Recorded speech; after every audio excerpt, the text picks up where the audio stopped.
Hi guys, welcome to Ate Custom Vlog. So today papakita naman natin Toyota Light Ace. So hindi na siya panel van, drop side na Light Ace. Paano ba papormahin ng isang drop side na Light Ace? So naisipan ng Ate Customs gumawa ng rear skirts para sa drop side. Ito yung rear skirts na ginawa natin. So ngayon yung kulay, naka-primer pa lang siya, hindi pa siya naka-body color. So naka-primer siya, pinapakita natin gaano kaganda yung lapat. Is Ariel, zoom in mo. May mga linya na ginawa natin, oh, yung linya na yan, oh. Yan. Pati yung hugis na linya na to, kuha-kuha siya hanggang gilid. So papunta dito sa may likod, pati dito naman sa likod, gumawa kami ng lagayan ng taillight. Tapos ito, wala talaga tong shape na to. Ito ay lagayan ng plaka. So pag nilagay mo yung plaka mo, mukha siyang original. Tapos itong bumper niya ay shape ng bumper ng mga panel van na Light Ace. Tapos sa other side naman, ganito rin. So yung isang panel niya, letter U yung shape niya. Yan o, letter U. Hanggang dito, pag makita mo yung linya, sobra kami particular sa mga linya na ginagawa namin na dapat magandang hugis. Tapos, ano pa kinaganda ng produkto na to? Itong produkto na to, syempre, kathang isip ng Ate Customs to. At saka, pinili namin na hindi magbubutas-butas sa mga Light Ace sa drop side niya. So, lahat ng tornilyo na to, dyan kumakapit ang skirts natin. Pati dito sa may ilalim na to, meron kaming ginawa na panel dyan na para pagkakapitan. So, bakit natin nilagyan ng ganyan? Nilagyan natin ng ganyan para hindi makita yung mga molly. Di ba pag tumatakbo sa sasakyan mo, pangit nakikita to. So ginawa namin ng pattern yung Light Ace sa panel van.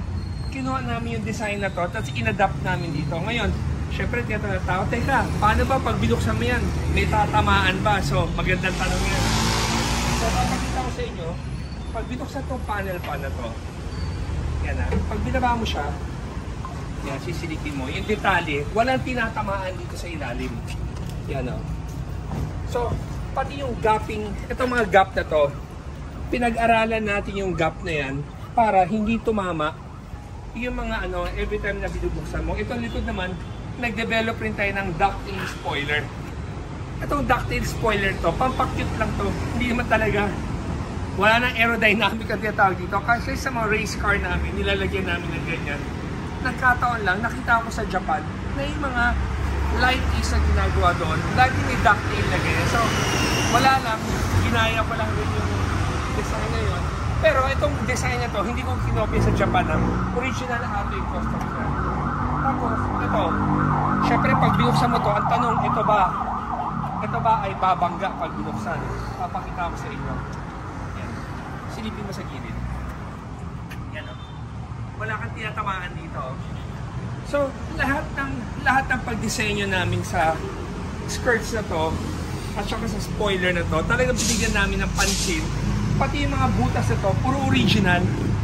Wala kaming ginawang sarili naming butas dahil karamihan ng may-ari ng isang Light Ace ayaw nilang binubutasan. So, tingnan mo yung detalye namin dito. Pag ganyan, papunta doon. So, ngayon, pag bumibili sa amin ng item na to,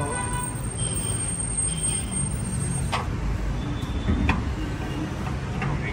Pag bumili kayo sa amin ng item to, kailangan talaga kasama ang pintura. Hindi namin pwede ibenta sa inyo na walang pintura. Bakit?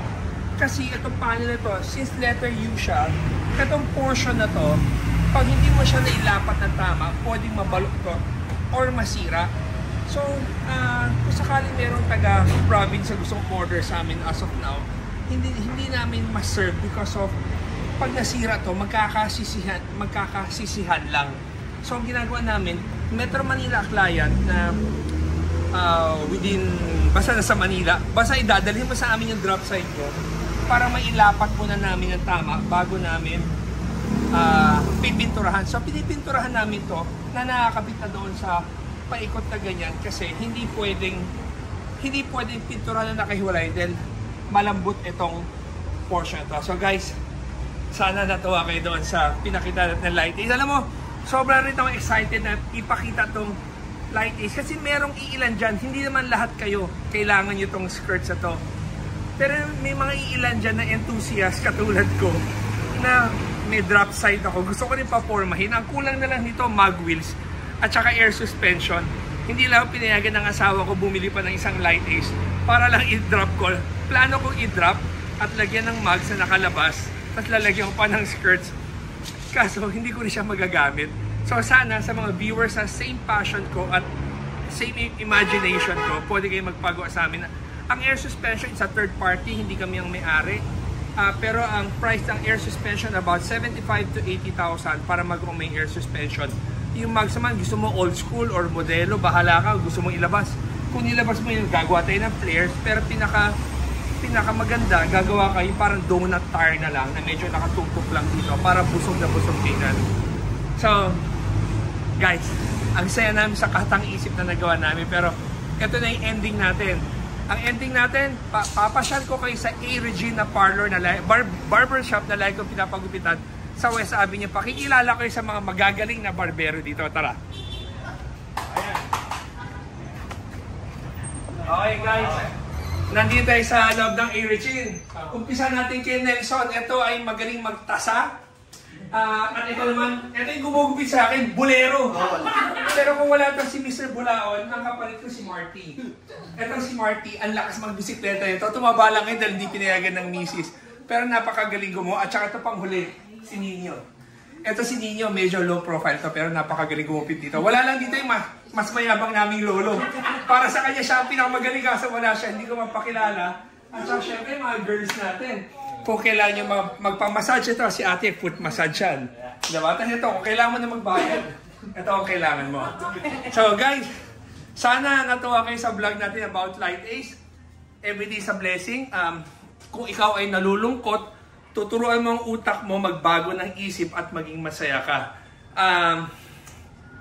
Yun lang yung ayaw ko na maba. So guys, thank you for watching and always remember, Jesus loves you and God bless.